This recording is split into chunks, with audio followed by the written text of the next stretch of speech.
Hey everybody, it's Chris and welcome back to Around the Block. Today we've got our desk cam set up because we're going to be unboxing... The fuck was that? So this is the mystery box edition of Call of Duty Black Ops 4, which came out today. Well, yesterday for you guys, but we filmed these on Fridays. You can tell that intern Zeke has gone through it already because it's ripped open. Oh, this is actually really cool. I don't know if this is what was making the noise. Yeah, it's what's making the noise. But it is a, like, sarcophagus. Okay, so every time you open it, it makes noise. It's the sarcophagus thing, and, oh, it just looks really cool. This thing is gigantic. Dang, this is really nice looking. I wish there was a little bit more color to it, but it's like a big statue that you normally get with games. But every time you pull it off, you got some nice noise going on. You can put... Yeah, you need to shut up now. Alright, we're just going to open it real quick. Take all the stuff out. Pins. I mean, not even pins, patches. You got a cool looking pop socket, actually. That's pretty dope. You got your steel case. That's pretty dope. I don't know anything about this game, so I don't know the significance of these items. This is a poster. It's pretty cool. And then you've got Call of Duty Zombies 10 years. This is actually a puzzle.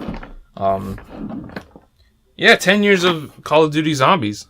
Puzzle. I freaking love puzzles, dude. How many pieces is it? 1,000 pieces, actually. That's gonna be freaking cool. Yeah, I'm gonna have to put that together.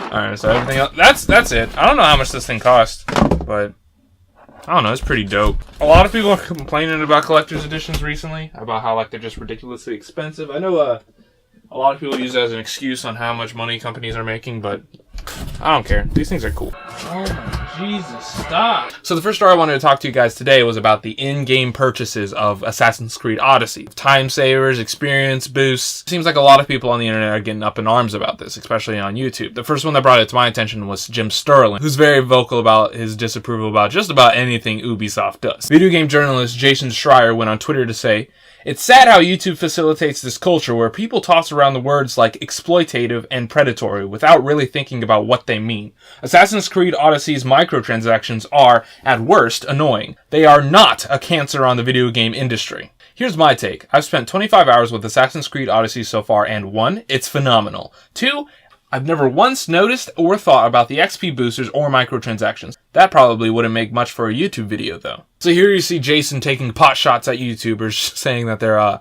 overreactive. It's very easy where someone might think that Jim Sterling kind of went overboard with his language. I mean, I love Jim Sterling, but, you know, the man's got a way with words. This story was picked up by YouTuber Yang Ye. He does a lot of video game commentary where he just talks about his ideas, kind of responds to people in the gaming community. My first experience with him was a video where he talked about the IGN reporter that copied Boomstick Gaming's video. Just some very calm chats about his opinions, explaining why people did something wrong, where they're incorrect. Sometimes he's right, sometimes he's wrong. It's very opinion-based, which is very nice, but he attempts to do a lot of calm discussions, very nuanced discussion. He took issue with the way that Jason Schreier defended microtransactions, using the typical arguments that you hear. Budgets have gone up, video game companies aren't making enough money. It doesn't actually hinder the experience, so therefore it's not a problem. And a couple of other things he said. Later on, Jason Schreier went back on Twitter saying Assassin's Creed Odyssey's microtransactions are easy to ignore and that YouTube facilitates a climate of rage and hyperbole. I've received hundreds of personal insults and nasty messages. And on that point, he's 100% correct. If you look at the responses to his tweets or just in the comics of the Yang Ye video, you see a ton of people trashing him, calling him a Jew, just making fun of his appearance in general. No one's arguing that the internet community can be absolute garbage 99% of the time. I think that the issue a lot of people had is actually with the second part of this comment.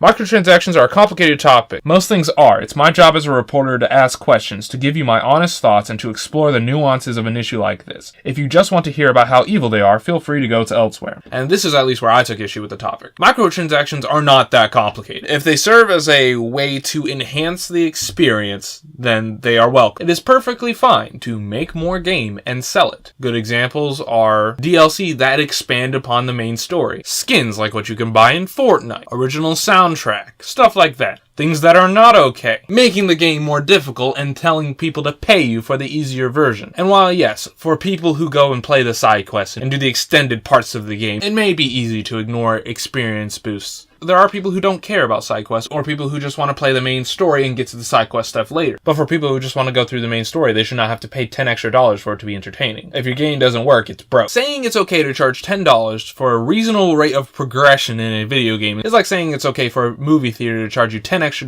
to not pause the movie every 5 minutes. Sure, for people who love to go to the restroom or get more snacks or refill their drinks, it's a fine experience. But for people who don't buy popcorn or drinks and went to the restroom beforehand, it's just annoying. Let me watch the damn movie, please. And while we're on the topic, making a video game that benefits being patient and then charges you $10 for people who are impatient is the very definition of exploitative. In Jason's final tweet on the whole topic, he says, "My final thought is basically that. I tweeted about this the other day and got some irate reactions because I said I didn't even think about the microtransactions in the game, and I was critiquing the YouTube climate for just getting in front of a camera and screaming about how microtransactions are predatory, which I certainly don't believe. I think it's important to have nuanced conversation about these things. As I'm playing the game, the question is always going to be there, and that kind of ruins the integrity of the game. It is you having to wonder, oh man, this is really supposed to be tough. Am I getting played here? It makes me wonder if it'd just be more honest for the companies to be like, we're going to charge you $80 for the game, and we won't put anything like this in it. Is that going to happen? Who knows? It was one of my predictions for this year. But ultimately, this is a great game. I'm enjoying it a lot and not thinking about the microtransactions. So that's why I said that. I want more people to play this game, and I'm really glad I did. And ultimately, I think that's a fair point that I think that the video game industry needs to make. Yang Ye's response to this was video games already have different tiers that you can purchase them. Some going for $70, $80, $120. Assassin's Creed having multiple different collector's editions, and no one collection actually having every piece of the game. But I think Jason actually has a really good point here. It's probably about time video games started to be expensive, especially the AAA publishers. Hell, 2 weeks ago I paid $20 for Donut County, and that game was less than 4 hours. And while I don't condone bullshit DLC or throttling a game's progression for money, realistically I think video games should probably cost more. And I don't accept the argument that video game companies make enough money, whether it be $10 million, $2 billion, it really doesn't matter how much a company makes. As long as the game is good, worth the money, and you can see that the company put effort into the game and it's a well-rounded experience, I don't think that how much money the video game company is any of the consumers concerned.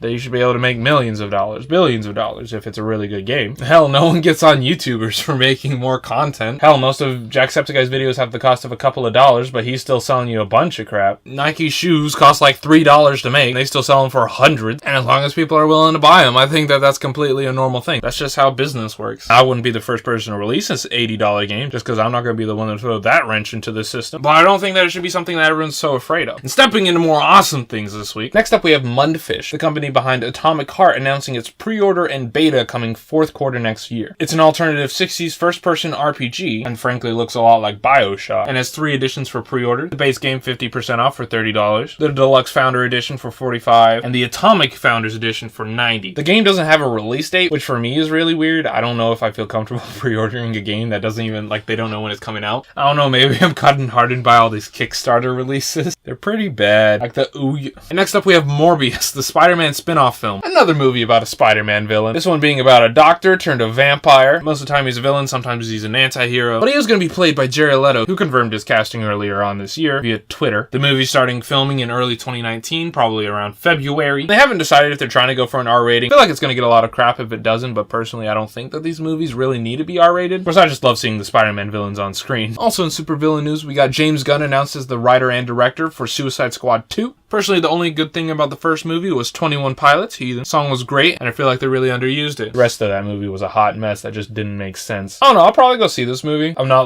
thrilled at the idea. DC's not really my thing anyways, I'm more of a Marvel boy. But of course, David Bautista, who's been very vocal about the whole James Gunn situation, went on Twitter to respond to this news saying, where do I sign up? It would be kind of interesting to see Bautista in the DC universe. He could play Bane, I guess. Of course, it'd be very weird to fall in the tiny shoes of Tom Hardy. But I do kind of hope that James and Bautista find their way back together. And Dave, if you do find your way into the movie, let me know. Hook a brother up. I could be like Swamp Thing or something. And next up, PlayStation is allowing you to change your name. Freaking finally! It's been something that I've wanted to do from a child, because when I was probably about 11 years old, I thought it was really funny and ironic to name myself Wireless Caller, and that's been my pen name for the last couple of years.